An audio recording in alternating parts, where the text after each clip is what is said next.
thanks for doing this, Dave. And I'm basically going to just get right into the questions for you. This is Dave Meluni.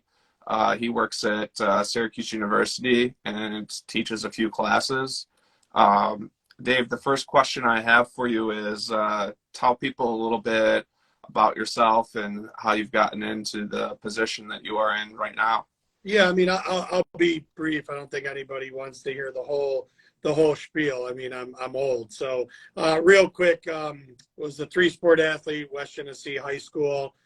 Props to West Genesee hockey team, state champs last weekend, a couple weekends ago. But I was a 3-sport athlete, played soccer, basketball, and baseball. Had an opportunity, got recruited to play baseball at Ithaca College. From there, had a chance to play in the New York Collegiate Baseball League, one of 12 leagues that's partially funded by Major League Baseball. Unfortunately, didn't get drafted or signed. So took my my degree, sport management degree from Ithaca with a business minor to Florida State, where I was a graduate assistant in the athletic department for 2 years. Came back to Syracuse, where I grew up, sold sponsorships in the Dome, sold sponsorships around the 2003 national title team, 2 lacrosse national championships, multiple bowls. And then from there went on to sidearm sports and then started teaching a course at Syracuse. And lo and behold, I am going on my 9th year. I'm in my 9th year right now teaching at Syracuse. 4 as an adjunct, 5 as a full-time faculty member. And then in 2020, when NIL sort of hit, based on my experience as a student athlete, my background in corporate sponsorships and marketing, I was the first person in the country to write a course on NIL. And then here we are today. I'm dealing with this on a constant basis I teach 4 courses at Syracuse currently. Some news just came down today about Joe Girard. Joe and I had a pretty good relationship in regards to his NIL endeavors.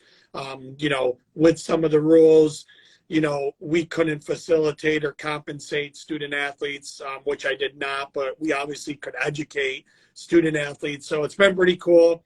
The course has been around for 2 years now. Buddy Boeheim, Megan Carney, who's an All-American lacrosse player, Joe Girard, Stephen Betts, who is a member of the Syracuse men's soccer team and just won the national title. So there's a range of student athletes, but then it's not just student athletes. It's, students in general, Newhouse students, analytics.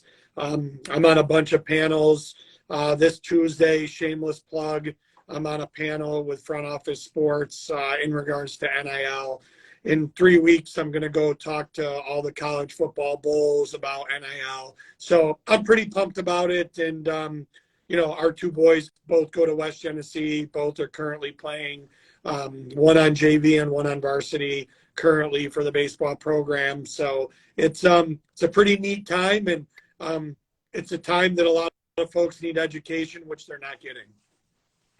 Yeah. And that's why I'm curious on it, because it's brand new.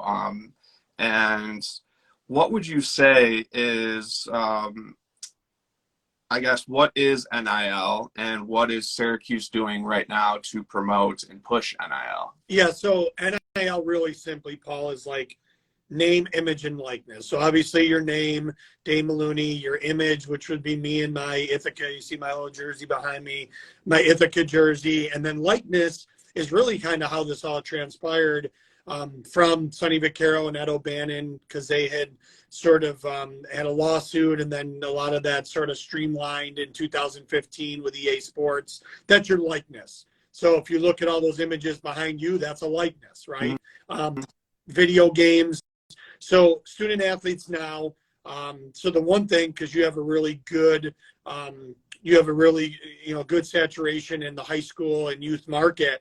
In New York State, it's permissible. So in New York State, it's permissible for a student athlete. Both of my boys could go do NIL deals. They can't say they're West Genesee. They can't use the New York State. They can't say Section 3. They can't be in their uniforms. They can't use the WG mark. So a student athlete can monetize their name, image, and likeness at the high school level in New York State. And obviously you can do that now at the college level as well. So that's really kind of the root of it. And then from a Syracuse standpoint, so I'm part of something called the NIL Study Hall, which what it does is it offers all 600 student athletes here at Syracuse an opportunity to use me as a resource, use my students as a resource. We're currently working with the women's lacrosse team. Kayla Trainer's been a fantastic, another shout out, #1 in the country. Hopefully I don't jinx that. But along those lines, I have 40 students in the class. 25 student athletes have opted in to participate where we're going to build them marketing decks. So we're currently doing that. Obviously working a little bit with the men's basketball program, some of the soccer folks, some of the soccer players, football players.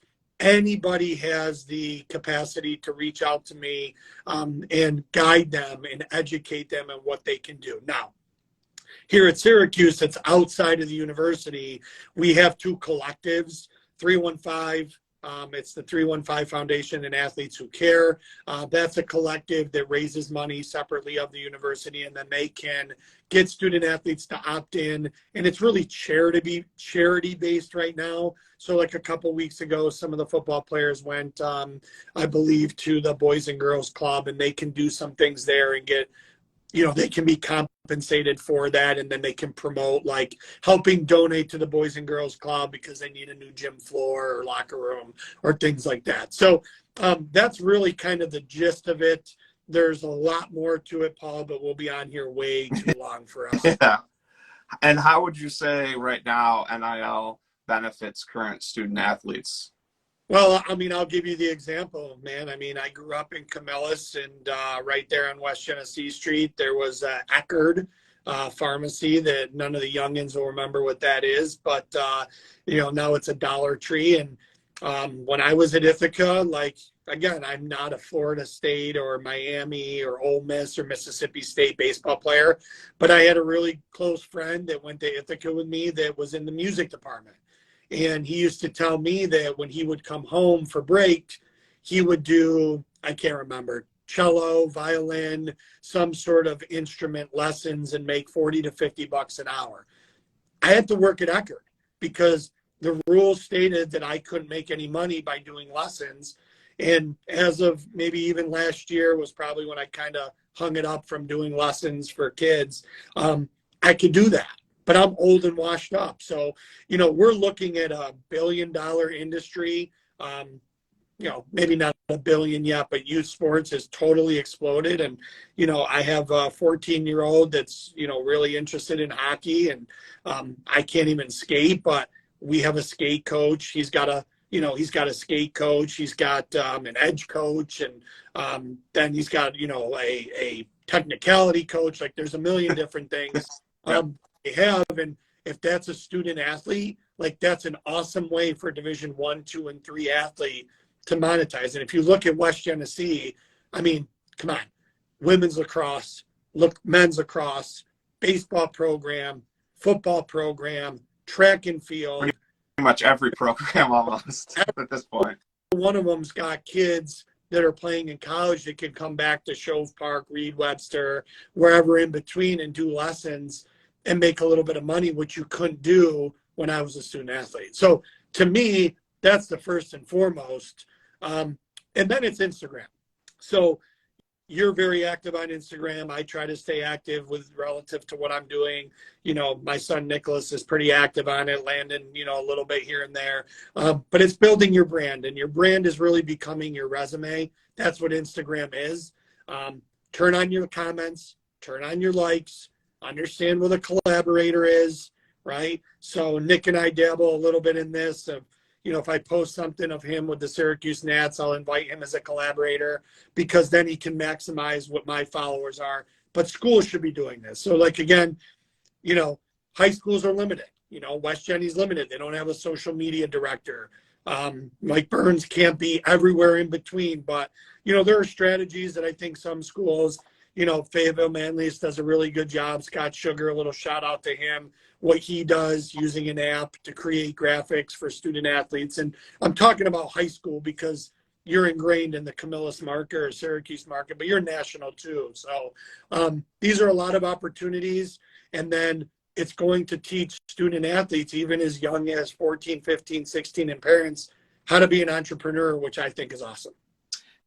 Yeah, I totally agree with all that. Now, do you think that NIL is a big deciding a big deciding factor for some, athletes choosing, a college, a school?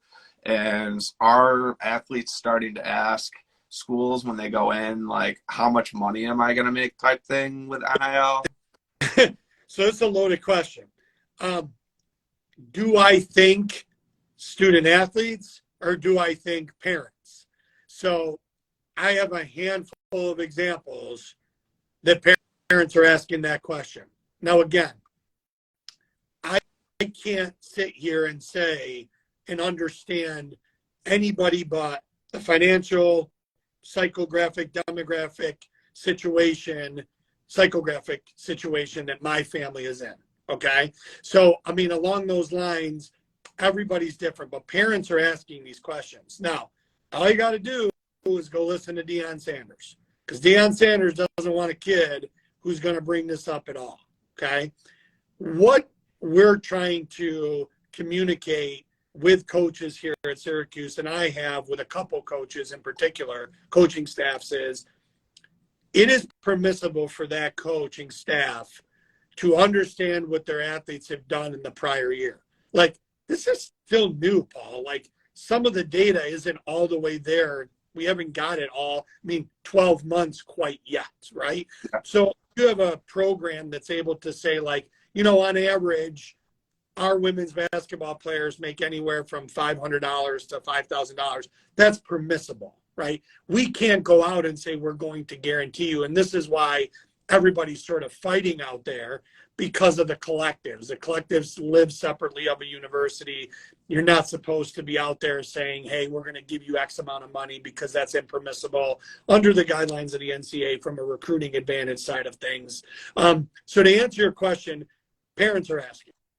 Parents want to know, like, hey, if I'm going to go to this school, it could be the situation that family's in. I'm looking for $50,000 a year, right? Some coaches right away, they're not even going to listen to that. Yeah. Others listen to it. They're going to digest it. They can't say anything to it, but those conversations are happening from the parent, probably more so than the student athlete. And I've heard stories in general at different schools that an athlete will come in and the parent will say, hey, you know what? For us to come to this school, it's going to cost us. And the coach goes, I can't talk about that. But then at the end of the day, the collective can be involved. And so there's a lot of different things. I'm trying to look here, and I have it right here because I always have it. October 27th, here's the new sort of memorandum from the NCAA, and then a new one came out in February. But I kind of have this thing memorized from the standpoint of colleges, but it's out there, man. It's not going away. Yeah, it's interesting to me because I kind of had a new perspective on it when I kind of was listening to some talk shows, some radio shows, YouTube podcasts, where they were saying, they're like, yeah, student athletes are now going in and asking schools, like, how much am I going to make? When I really kind of thought, it was based more on the student athlete, and now they just had the opportunity to go out and, make money and, brand themselves.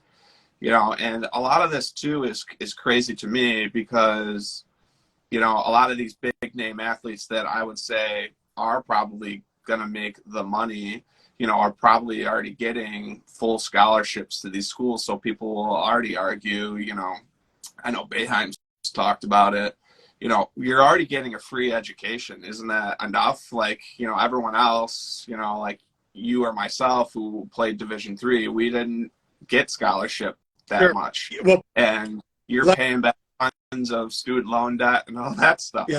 So is it like free education enough?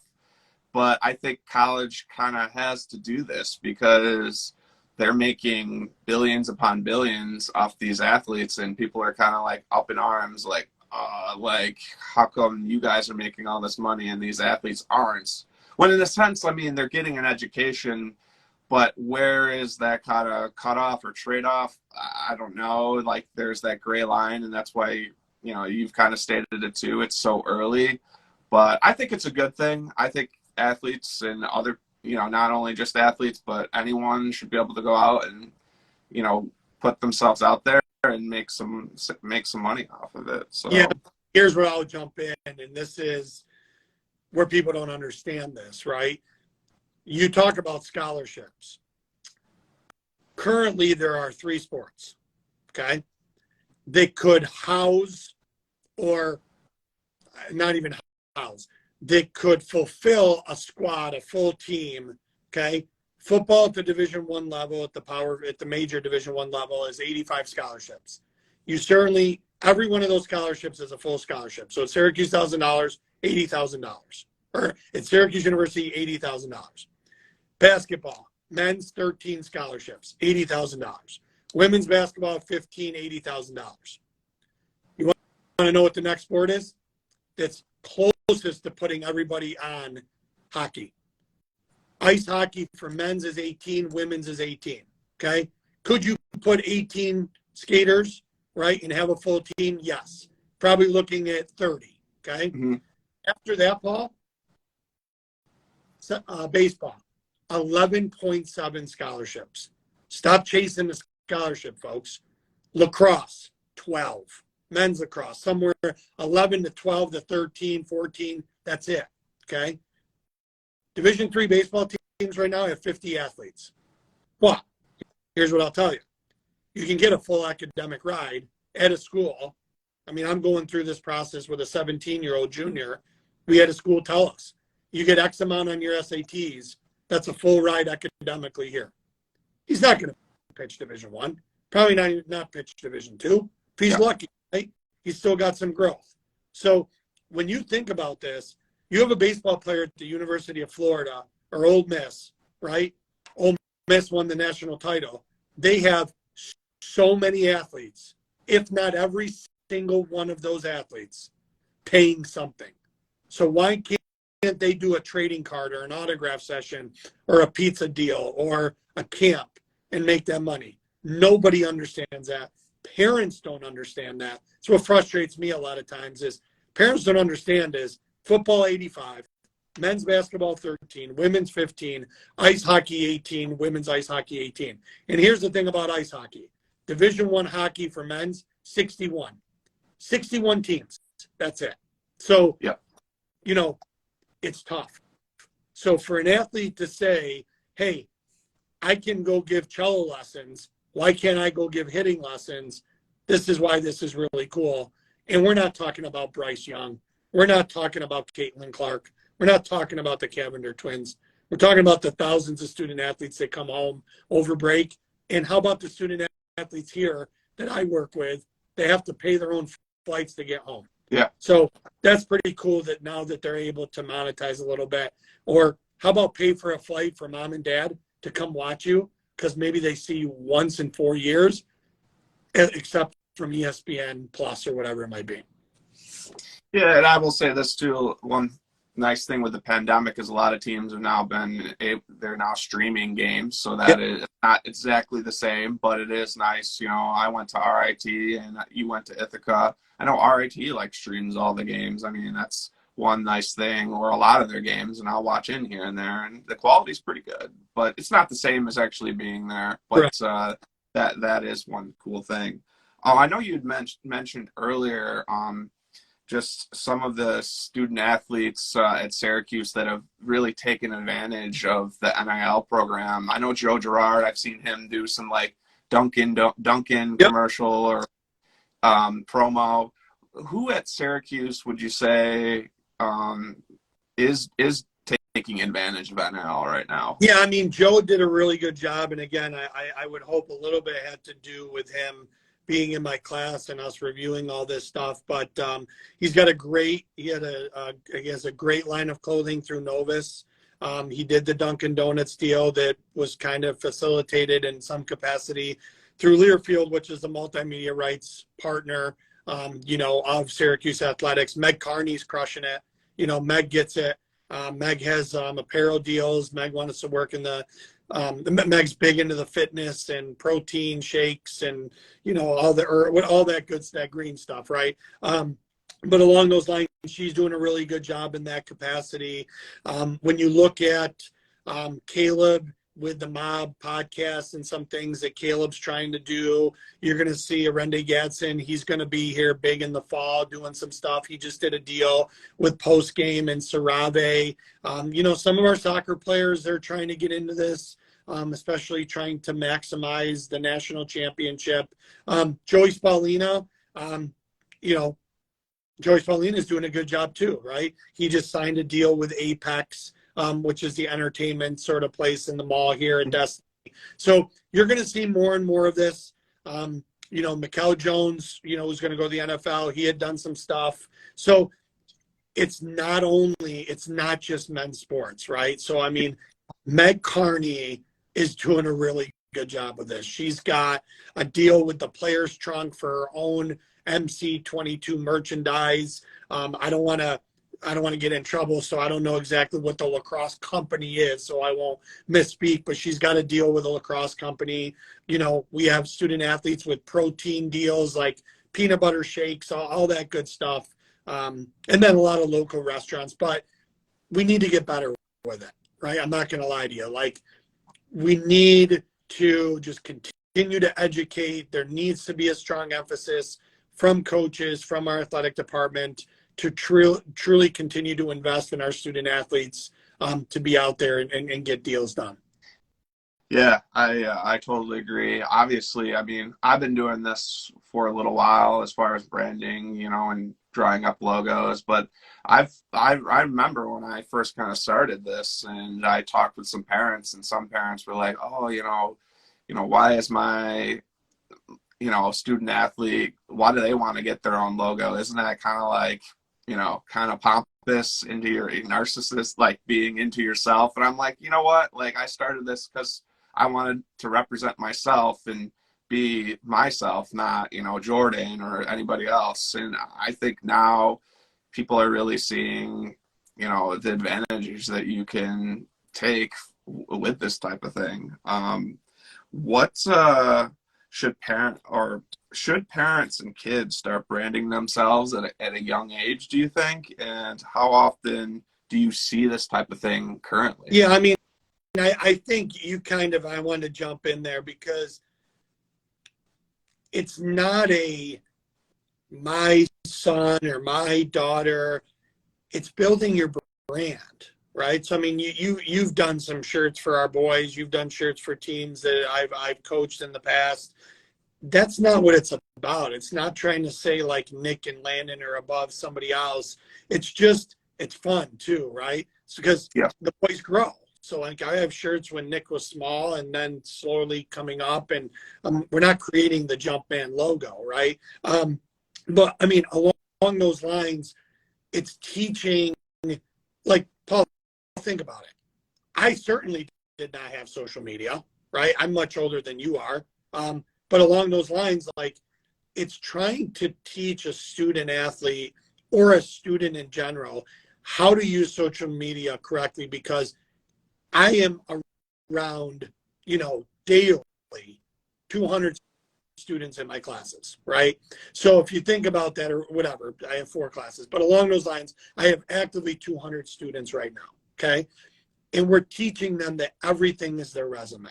So from a recruiting standpoint, going on Twitter, Landon just did this the other day, and he had some videos, so he posted it. He tagged some coaches. Back in the day, I had to figure out what a VHS was, and then I had to mail them out, right?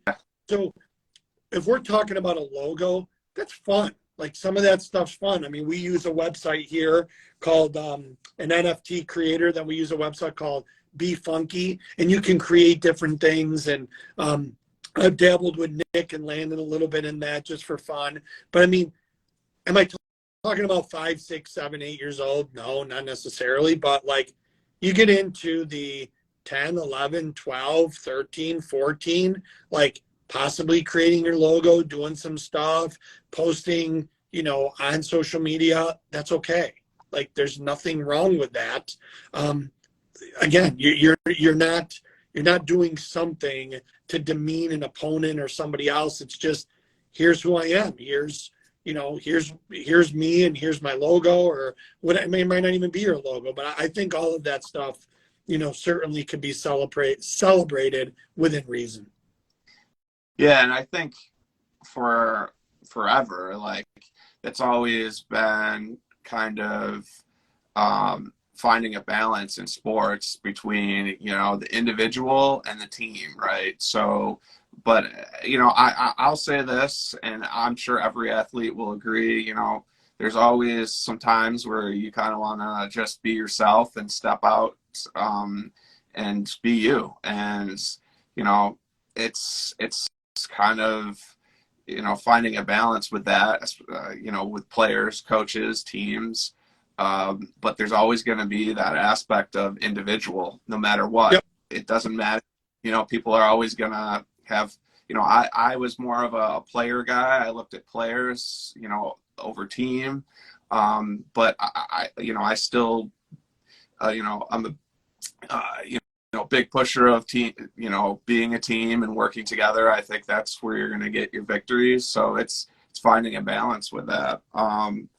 And what are some ways that all student athletes, or just students in general, or young people and parents, can take advantage of NIL right now?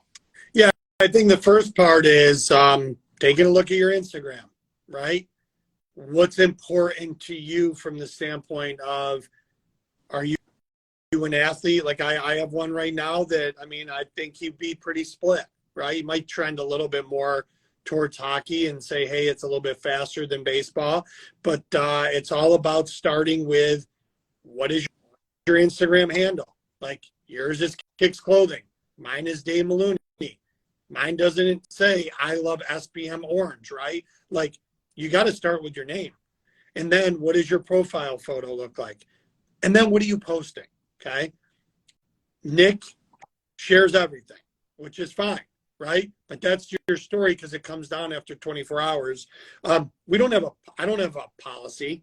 We talk what's smart, what's not, but if you go look at sort of, team is super important to him, right? Those are his brothers. He just finished his hockey season. Now he's going to turn over, and he's got a whole new set with West Genesee, and then another set with next year's Nats, and then another set with Sports Zone, and then hopefully another set with West Genesee hockey. And it's like, along those lines, it's, what are you posting?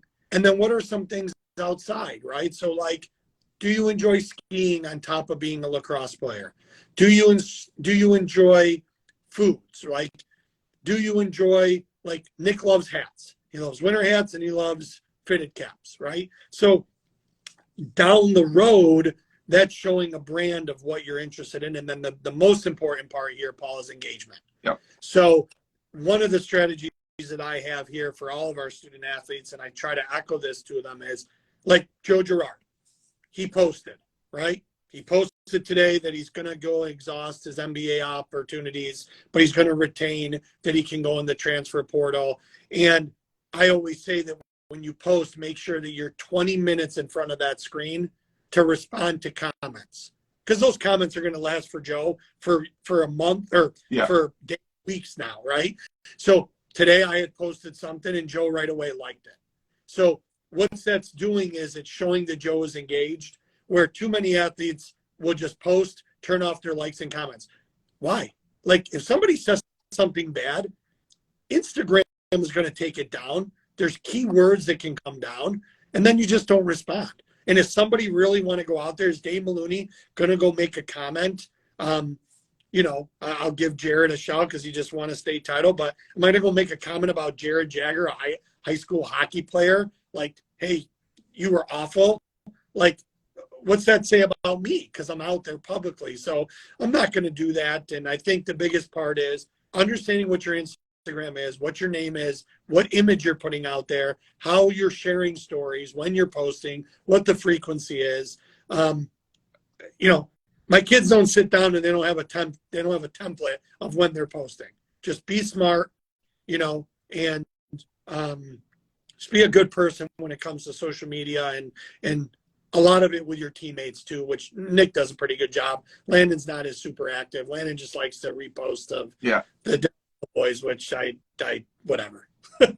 Yeah, and I will say this, a lot of people will leave up the negatives, and it just because it gives them more engagement. It builds, their following. You get more likes, more comments. Sometimes it helps. And if it's something really bad, you can turn off the comments or you can delete them yourself. There's so many ways now, and there's always going to be negative naysayers out there are no matter what, even the best of the best, like for example LeBron James, he's got a lot of people that love him, a lot of haters too, so you're gonna just face that as a person. And another thing I'll say too, I'll ask you as well, what do you feel about athletes that have they create more of a personal page and then they create another page that's more for athletics? Do you like that type of thing? I know some people are kind of on the fence. They want to see who you truly are and your life beyond sports. What do you think about separating those pages? I'm not going to be the name dropper, but I am. But I had Michael Jordan's daughter here on campus yesterday, Jasmine Jordan Christmas. So if those names all ring a bell, Jasmine obviously is Michael Jordan's daughter. And then the Rakeem Christmas, who played basketball here at Syracuse, she's married to him. They have a little boy who's 4 years old. And she's currently a sports marketing executive. Started with, obviously, or not obviously, but started with the Charlotte Hornets before she ended up in Nike and Brand Jordan. And she said yesterday, the number one thing that she's looking at is who you are as a person. So to counter that, there's no way that I'm going to have two accounts. It is one account, and how am I on the court? How am I off the court? She told a great story yesterday of a young lady in the WNBA to sign. And along those lines, what transpired was they were looking at her, and she was 5'6". And what she did off the court was so important. She wasn't a superstar player in the WNBA. She was a good player. She's one of 13 Brand Jordan athletes that the WNBA signed. The only two deals they have in the NIL space right now is a high school basketball player, female, with Brand Jordan from New Jersey, and a UCLA women's basketball player. No men's athletes, because of how wholesome and rounded they are on the court and off the court. Yeah, that's pretty interesting. And then my last question for you is, what do you see? How do you see the future of NIL playing out, and where do you see this going, say, in the next few years, and then maybe in the next 10, 15 years? Yeah, I mean, a lot of it's going to be, we're seeing some things with, obviously, you have a new NCAA president, right? And then we're going to talk a little bit. I'm not going to get in. I'm not a lawyer. I don't play one on TV. But what you have to understand is right now we have a bunch of states with different laws, okay? New York State just recently, within the last 6 months, came out and said, okay, here is our plan for NIL. What I'm very interested in is there a way, and again, I'm not a tax lawyer, I'm not a generalized contract lawyer or anything like that. Are revenues going to be permissible under some sort of, I don't know, some sort of agreement from revenue from TV? What may it be? I'm having a hard time thinking that a student athlete's going to become an employee of a certain university. Very much a hard time with that because of unionization, because of different state laws. But along those lines, I will tell you this. It costs $2 million to buy an ad on CBS for March Madness. Why would you not just go out and get 20, 30, 40, or 50 student athletes to promote Sarave face wash, Crocs, Reebok, Adidas. Why not? Why run that commercial? In this day and age, right? I mean, no matter the market, if Syracuse men's basketball is not in the tournament, but guess what? This market loves March Madness. And I'm going to be totally candid with you. We talked about this in class. With legalized sports gambling, I saw a thing the other day. March Madness viewership is through the roof. Okay? It's not going to stop. Yeah. Women's softball during Memorial Day is higher from a viewership than the baseball, because baseball has been pushed all the way to the sort of, beginning of summer for us. But in Georgia and every other state, it's almost like half over. I mean, men's lacrosse, women's lacrosse Final Four. We're in the Frozen Four. Right now, women's just Frozen Four just finished up with Wisconsin winning the title. So, it's not going to stop. It's not going anywhere. Brands are going to start putting more money there. Why buy a commercial spot during the Super Bowl when I can go activate around the Super Bowl with men's and women's basketball at every single level? Yeah, I agree with you 100%, and it'll be interesting to see, where it goes.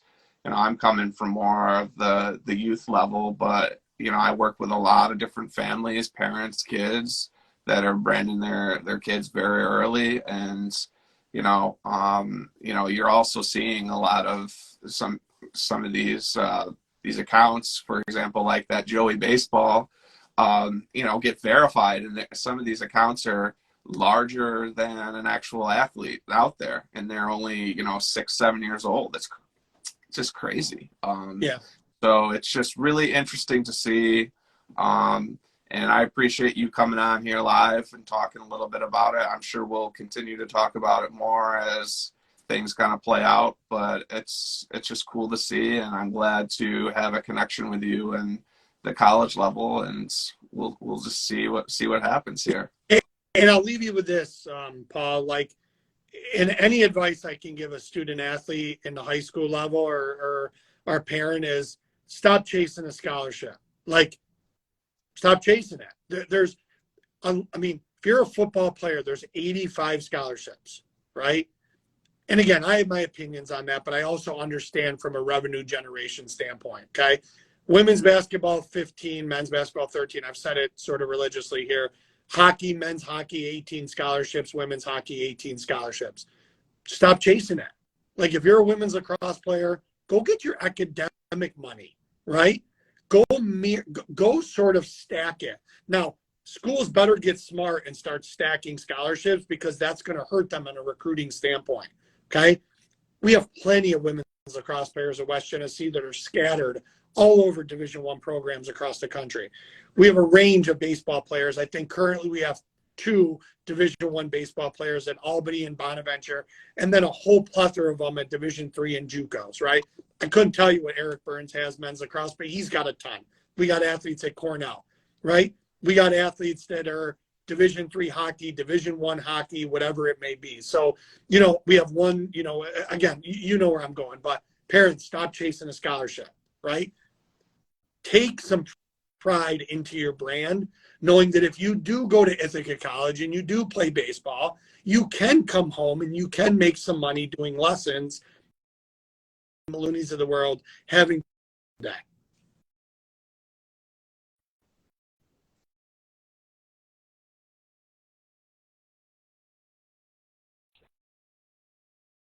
Small, select, top-tier group of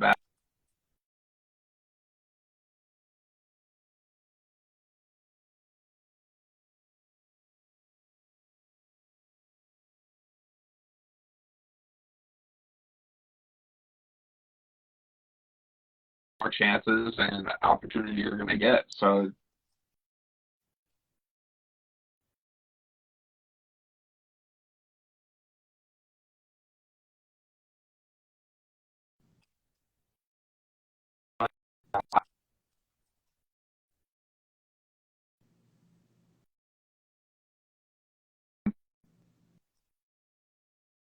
Hill, I'm going to be doing stuff for for them for basketball. So you just never know unless you try, and that's the issue, that the challenge with a lot of people. They just are too afraid to put themselves out there.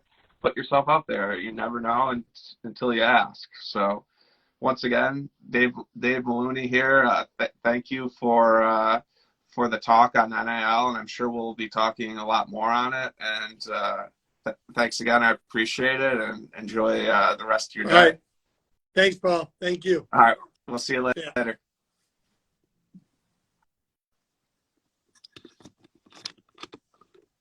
All right, guys. Thanks for tuning in. I'll probably be doing some more live interviews in the future with different people in sports and athletes, that type of thing. So stay tuned for more. And thanks for joining in. See you.